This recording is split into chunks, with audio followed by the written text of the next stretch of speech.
Hey everyone, welcome back to our channel. Today, let us journey together on how to enable dark mode using Imagine AI. Hello fellow creators, are you ready to embark on a captivating journey into enabling dark mode? So, let's delve right into it. Begin your creative expedition by entering your Imagine AI art generator dashboard. On the upper right corner of the screen, you will see the moon icon beside the upgrade button.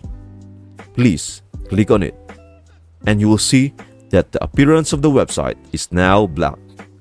And if you click again, then it will come back to white. And there you have it. You have successfully enabled dark mode using Imagine AI. It's that simple. Now, your creative journey can continue in a darker, more immersive environment. I think that's it. I hope this video helps you one way or another. Thank you for watching and see you in the next video.